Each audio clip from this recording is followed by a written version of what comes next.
In a chilling moment that stunned a grieving community, a racist cop drew his gun on an FBI agent during a funeral, unleashing a chain of events that would expose decades of corruption, spark nationwide outrage, and end with a historic life sentence. This is the shocking true story of justice served, but at a cost that no one could have imagined. Subscribe to the channel and follow along to see how this powerful story unfolds. Let me know in the comments, where are you watching from? The story begins in a small, tight-knit community in the heart of America, where tensions between law enforcement and the public have been simmering for years. The town, once known for its peaceful streets and neighborly camaraderie, had become a flashpoint for racial unrest following a series of controversial police incidents. It was against this backdrop that a shocking event unfolded, one that would send ripples across the nation and lead to a landmark legal case. On a somber afternoon, as mourners gathered to pay their respects at the funeral of a young African-American man who had died under suspicious circumstances while in police custody, the unthinkable happened. Among the attendees was an undercover FBI agent there to monitor the situation and ensure the safety of the grieving community. What happened next would defy belief. A local police officer, later identified as Officer John Harlan, approached the agent, drew his service weapon, and pointed it directly at the FBI agent's head. The crowd froze in horror. The funeral, already charged with emotion, erupted into chaos. The FBI agent, trained to handle high-stress situations, managed to de-escalate the confrontation, but the damage was done. The incident was captured on multiple cell phones and quickly went viral, sparking outrage across the country. For many, it was a stark reminder of the deep-seated issues of racism and abuse of power within some segments of law enforcement. In the days following the incident, the FBI launched a full-scale investigation into Officer Harlan's actions. What they uncovered was a pattern of racially motivated behavior that had gone unchecked for years. Harlan, a 15-year veteran of the force, had been the subject of numerous complaints from community members, many of whom alleged that he had targeted people of color with excessive force and verbal abuse. Despite these allegations, Harlan had never faced disciplinary action, a fact that only fueled public anger. As the investigation progressed, more details emerged about the day of the funeral. Witnesses testified that Harlan had been visibly agitated, making inflammatory remarks about the deceased and the attendees. His decision to confront the FBI agent, they said, was not an isolated act but the culmination of years of unchecked bigotry and entitlement. The case quickly became a national talking point. Civil rights organizations, politicians, and celebrities alike called for justice, demanding that Harlan be held accountable for his actions. Protests erupted in cities across the country, with demonstrators chanting slogans like "No Justice, No Peace," and "Black Lives Matter." The incident also reignited debates about police reform, with many calling for systemic changes to prevent similar abuses in the future. The trial of Officer John Harlan was not just a legal proceeding. It was a cultural moment that gripped the nation. From the moment the case went to court, it was clear that this was no ordinary trial. The stakes were high, the evidence was damning, and the eyes of the world were watching. Every detail of the trial was dissected by the media, debated on social media, and discussed around dinner tables. It was a trial that would test the limits of justice and force the nation to confront uncomfortable truths about race, power, and accountability. The prosecution, led by a team of seasoned attorneys, presented a meticulously crafted case that left little room for doubt. They began by recounting the events of the funeral, painting a vivid picture of the chaos and fear that erupted when Harlan pointed his gun at the FBI agent. Body camera footage from other officers at the scene, as well as cell phone videos captured by mourners, were played in court. The footage showed Harlan's aggressive demeanor and his inflammatory remarks, which included racial slurs directed at the deceased and the attendees. But the prosecution didn't stop there. They delved into Harlan's past, presenting evidence of a long history of racially motivated behavior.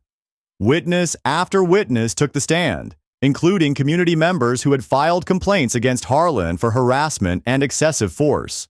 One particularly powerful testimony came from a black teenager who described being pulled over by Harlan for no reason and subjected to a humiliating and unnecessary search. The prosecution also introduced Harlan's social media activity, which included posts expressing racist views and glorifying violence. These posts, combined with the testimony and video evidence, painted a picture of a man who had repeatedly abused his power and targeted people of color with impunity. The defense, meanwhile, faced an uphill battle. Their strategy centered on portraying Harlan as a flawed but ultimately sympathetic figure. They argued that years of working in a high-stress environment had taken a toll on his mental health, leading to a diagnosis of PTSD. According to the defense, Harlan's actions at the funeral were not premeditated but the result of a momentary lapse in judgment brought on by his condition. To support their argument, the defense called on a psychologist who testified about the effects of PTSD and how it can impair judgment and trigger aggressive behavior. They also highlighted Harlan's years of service, presenting him as a dedicated officer who had made mistakes but did not deserve to be vilified. However, the defense's argument struggled to gain traction. The prosecution effectively countered that PTSD, while a serious condition, did not excuse racism or the abuse of power. They pointed out that Harlan had never sought help for his alleged condition and that his actions were part of a broader pattern of behavior, not an isolated incident. After weeks of intense testimony and deliberation, the jury returned with a verdict: guilty on all charges, including assault with a deadly weapon, civil rights violations, and obstruction of justice. The courtroom erupted in a mix of emotions, relief, anger, and even tears. For many, the verdict was a long overdue moment of accountability. The judge, in delivering the sentence, did not mince words. He described Harlan's actions as a gross abuse of power and a betrayal of the public trust. He emphasized that the case was not just about one man's actions, but about the need to send a clear message that such behavior would not be tolerated. In a rare move, the judge sentenced Harlan to life in prison without the possibility of parole, a decision that was met with both applause and controversy.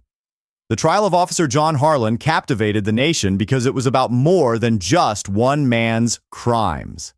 It was a reflection of the broader struggles over race, justice, and policing in America. For many, the trial was a test of whether the justice system could truly hold law enforcement accountable.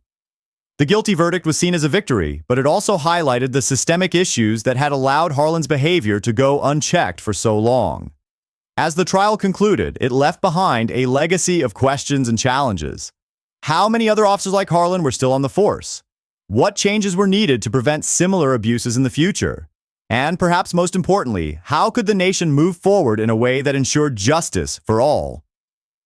The trial of Officer John Harlan was a moment of reckoning, a reminder that the fight for justice is far from over.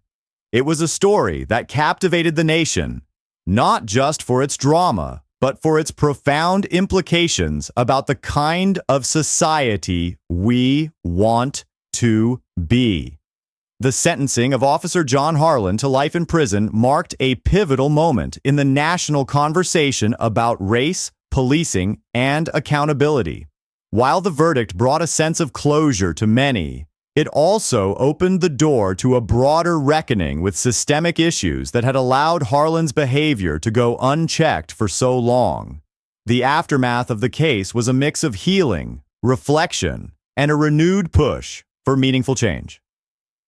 In the small town where the incident occurred, the scars left by Harlan's actions ran deep. The funeral confrontation had not only traumatized the attendees, but also shattered trust between the community and local law enforcement. In the months following the trial, community leaders, activists, and local officials worked tirelessly to rebuild that trust. Town hall meetings were held where residents could voice their concerns and share their experiences with police. These gatherings, though often emotional, became a crucial first step toward reconciliation. Local churches and civil rights organizations also played a key role in the healing process. They organized unity marches, prayer vigils, and workshops aimed at fostering dialogue between law enforcement and the community. These efforts were not just symbolic. They led to tangible changes, such as the creation of a civilian oversight board to review police conduct and ensure accountability. The case of Officer Harlan resonated far beyond the borders of his small town. It became a flashpoint in the ongoing national debate over police reform, reigniting calls for systemic change. Politicians, activists, and celebrities alike seized on the case as evidence of the urgent need to address racial bias and excessive use of force within law enforcement. At the federal level, lawmakers introduced new legislation aimed at increasing police transparency and accountability. One such bill, dubbed the Harlan Accountability Act, proposed mandatory body cameras for all officers, stricter penalties for civil rights violations, and the creation of a national database to track police misconduct. While the bill faced opposition from some law enforcement groups, it gained widespread support from the public and civil rights organizations. State and local governments also took action. Several states passed laws requiring implicit bias training for police officers, while others moved to limit qualified immunity, a legal doctrine that had often shielded officers from civil lawsuits. These reforms, though incremental, represented a significant shift in the way policing was approached in America. For many, Harlan's life sentence was a rare moment of justice in a system that had too often failed to hold bad actors accountable. His case became a symbol of what could happen when the justice system worked as it should, when evidence was thoroughly examined, when victims were heard, and when the powerful were held to the same standards as everyone else. However, the case also served as a sobering reminder of the work that still needed to be done.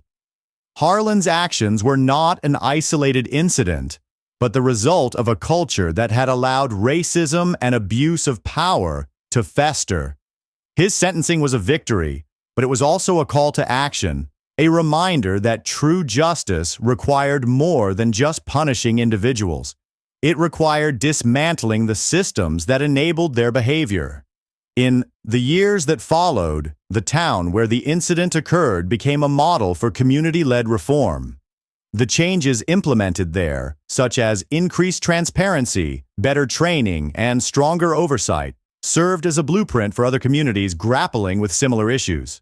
While the scars of the past could not be erased, the town's efforts to heal and rebuild offered a glimmer of hope for a more just and equitable future. The story of Officer John Harlan is not just a tale of one man's downfall. It is a story about the power of collective action, the importance of accountability, and the enduring fight for justice. It reminds us that change is possible, but only if we have the courage to confront the hard truths and work together to build a better world.